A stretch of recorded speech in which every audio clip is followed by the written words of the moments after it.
Ya, kembali lagi ya di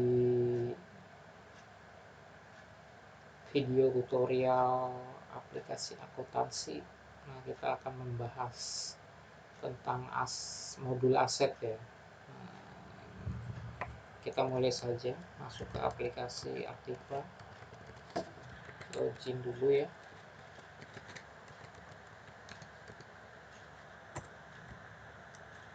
Nah, setelah login, eh, pertama yang harus kita perhatikan yaitu kita lihat periodenya ya. Kebetulan ini periodenya udah periode Januari ya. Nah, rencananya kita akan menggunakan eh, laporan keuangan pajak ya, dimulai ditutup di bulan Desember. Nanti kita bikin set dulu ya dari aplikasi akuntansi, kita pilih set set periode ya, set periode akuntansi. Nah, periodenya kita rubah. Nah, kebetulan kita dimulai bulan Januari ya, jadi nanti posisi Januari, kemudian di akhir Desember, kemudian kita simpan. Tapi kalau misalnya teman-teman mulai di bulan misalnya Juni, ya tinggal Juni ya. Nah, kalau menurut saya ini bisa di bulan Mei, tapi kita ngikut, kalau misalnya ngikut biar hitung pajaknya gampang gitu ya, di bulan Desember tinggal simpan gitu. Nah, paham ya. Nah, kalau misalnya kita menggunakan Januari ya, biar 1 tahun ya, ceritanya kita simulasi, kita menggunakan Januari saja dan kita simpan. Oke ya. Nah, setelah itu jangan lupa kita pilih saldo awal. Nah, kita kebetulan di sini saldo awalnya ngasal ya, yang penting karena buat simulasi ya. Nanti di sini ada bank 86 tanpa pembatasan 86. Nah, nanti kalau dijumpai di lapangan itu saldo awalnya patokannya neraca gitu. Nah, bentuk neracanya seperti apa? Nah, di sini ada ya, neraca. Nah, nanti bentuknya seperti ini sih. Ini kebetulan punya yayasan sebelah ya. Saya samarkan namanya biar kalau dipublish di internet ada yang lihat itu nggak kelihatan ya.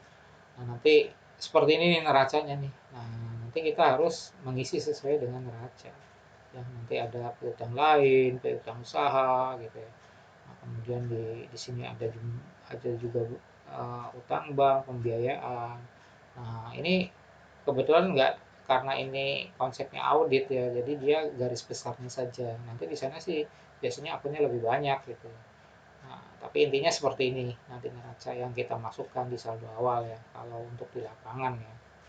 Biasanya kan kalau yang namanya yayasan itu kan punya laporan keuangan ya. Nah, itu kalau misalnya teman-teman bingung di lapangan mulai dari mana saldo awal, ya dari laporan keuangan yang diambil neraca gitu. Nah, nanti diisi di sini saldo awalnya diambil dari neraca biar gampang. Nah, oke, paham ya? Karena kita untuk simulasi kita ambil saldo awalnya hanya ini aja, bank dan tanpa pembatasan. Nah, setelah mengisi saldo awal, kita pilih aset ya, pengolahan aset. Nah, kita buat data aset. Nah, kebetulan di sini eh, sudah ada asetnya, kita edit. Nah, nama asetnya itu notebook misalnya. Nah, kelompoknya mebel perlengkapan kantor. Kategori asetnya kebetulan di sini kelompok satu. Nah, kita pilih ini ada kelompok satu, kelompok dua, di mana kelompok satu itu ada laptop, ada elektronik lainnya gitu. Tapi kalau misalnya di lapangan itu misalnya laptop ya, umur penyusutannya itu nggak sampai 4 tahun, misalnya sampai 3 tahun ya, kita buatkan saja. Ini tinggal di delete, diganti ya, disesuaikan aja dengan kebutuhan lapangan. Ini hanya sekedar contoh ya. Nanti kita, nah di sini ada sampai dengan non permanen permanen gitu ya kelompoknya. Nah, kenapa kita kelompok-kelompokkan?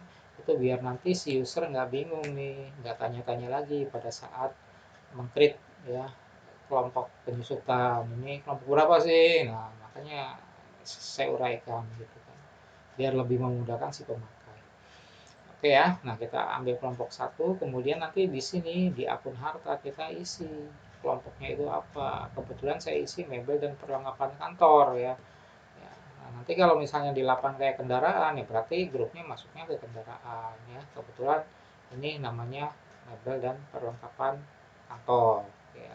Nah, nanti untuk ngisinya itu jangan salah ya, akun harta itu ini ya, yang aktiva ya. Nah, nanti akun akumulasi juga sama. Ini di sini ada akumulasi mebel perlengkapan kantor. Nah, ini akun depresiasi, akun beban akumulasi gitu ya, mebel dan perlengkapan kantor. Ya. Nah, pengisian ini nggak boleh salah. Nah, makanya setidaknya kita harus memahami dulu nih, ya, yang berhubungan dengan penyusutan itu akun-akun yang terlibat itu apa. Nah, kemudian di sini ada 3 ya, akun itu akun harta, akun akumulasi, dan akun depresiasi atau beban penyusutan. Nah, itu tinggal dikelompokkan saja. Kalau kendaraan ya ikutnya kendaraan. Ya. Kalau bangunan ya bangunan gitu kan. Ya, di sini. Oke ya, paham ya. Nah, setelah itu kita simpan gitu kan. Nah, pada saat disimpan ya, setelah disimpan, sorry, baru kita pilih ke aset. Nah, nanti saya jelaskan di sini ada kelompok aset ya, kelompok aset. Nah, kelompok aset itu ada tanah dan lain-lainnya. Kemudian ini di sini juga ada yang namanya kategori aset. Nah, kategori aset itu mengelompokkan aset berdasarkan asas manfaatnya atau umurnya. Nah, nanti kalau misalnya di lapangan ada yang tidak sesuai ya silakan diganti saja gitu ya. Kalau misalnya ada 3 tahun, 2 tahun, atau 1 tahun, nah itu silakan diganti sesuai kebutuhan. Nanti dia akan menghitung secara otomatis untuk metode penyesuaian garis lurus ataupun menurun gitu ya. Nah, kita pilih perolehan aset. Nah, setelah aset kita buat, baru kita pilih ke perolehan aset. Nah, perolehan aset nanti di sini ada tanggal transaksi ya. Nah, yang dimaksud tanggal transaksi ini adalah tanggal pada saat kita mencatat penyusutan di aplikasi kita ya, di aplikasi Aktiva ya.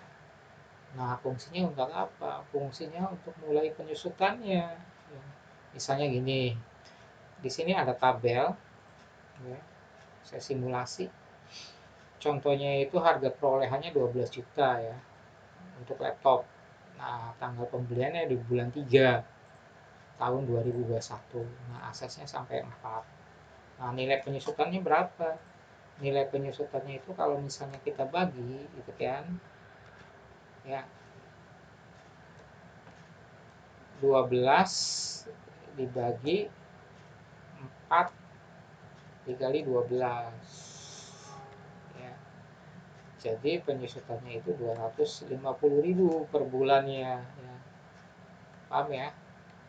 Nah, kita simulasi ini bulan Januari tanggal 2 ya. Coba kita samakan aja biar nanti kelihatan. Oh, bulan 2 tanggal 3 tahun 2021. Bulan 2 bulan 2 ya. Bulan sorry, bulan 2 atau bulan 1? Oh, sorry, ini pembeliannya ya. Pembeliannya kalau penyusutannya itu kita mulai dari tanggal 1 Januari 2002. Nah, ini misalnya notebook untuk PUK. Nanti di sini pilih aset. Nah, ini yang tadi aset kita buat itu nongol nih, notebook ya. Dia otomatis nongol. Kita menggunakan garis lurus. Nah, tanggal beli. Nah, tanggal beli itu tadi bulan Februari tahun 2001 bulan 3 ya. Coba kita lihat samain biar sama. Ya, bulan tanggal 3 bulan 2 2021 ya. Harganya 12 juta 123 123. Sorry nih. Tambah nolnya kurang 1. Tuh. Ya, simpan ya. Kita simpan. Hmm, udah kita simpan ya. Kita lihat nih di jurnal umum ya. Nah, di jurnal umum itu penyusutannya timbul sebesar 250 per bulan ya, di bulan Januari. Dia akan membentuk jurnal umum ya, secara otomatis. Setelah itu kita pilih tutup periode. Tutup periode, tutup periode ya. Tutup periode tutup periode,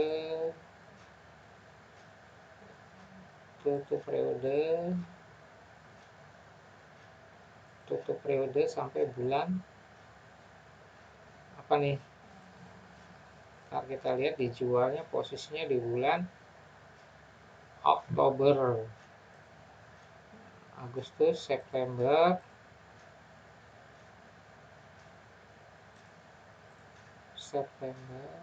Oktober. Nah, kita lihat ya penyusutannya dari jurnal umum. Berarti dia setiap bulan akan menyusutkan sebesar 250.000 per bulan. Nah, kita lihat sampai dengan 10 tuh kan. Ya. Dia menyusutkan 250.000 per bulan. Nah, jurnal penyusutannya apa? Kita lihat jurnal penyusutannya.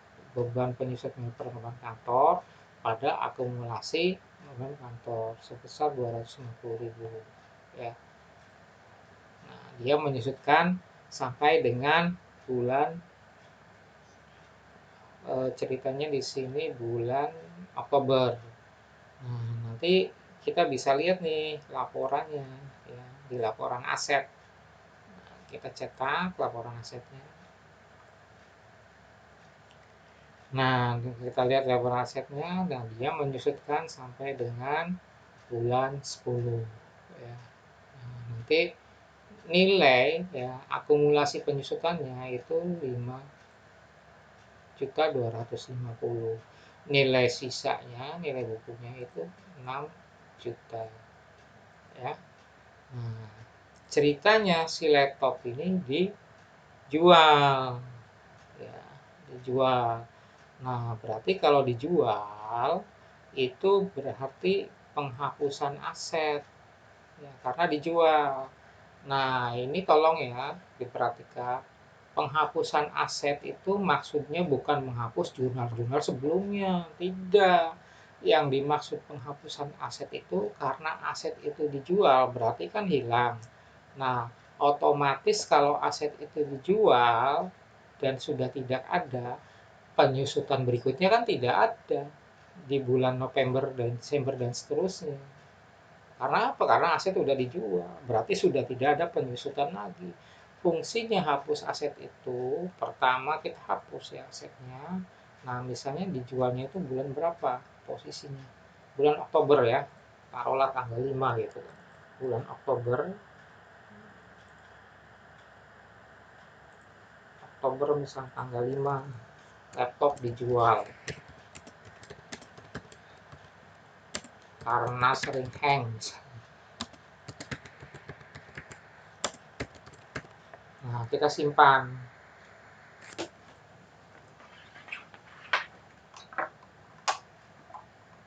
Ya, setelah kita simpan, kita lihat nih di asetnya, di data asetnya. Tuh, nanti di sini asetnya terhapus. Nah, yang dimaksud terhapus itu aset itu sudah tidak ada fisiknya karena dijual. Otomatis kalau aset itu tidak ada, berarti penyusutannya juga sudah tidak ada dong di bulan-bulan berikutnya, ya kan? Karena dihapus. Tapi kalau penyusutan sebelum-sebelumnya itu ada, nggak mungkin terhapus karena itu mempengaruhi mempengaruhi laba rugi. Logikanya seperti itu, ya. Nah, nanti setelah aset itu terhapus, kita lihat nih dia ngebentuk jurnal apa di bulan Oktober. Nah, di bulan Oktober itu dia ngebentuk jurnal penghapusan aset. Ini kan dia masih nyusutin nih, ya.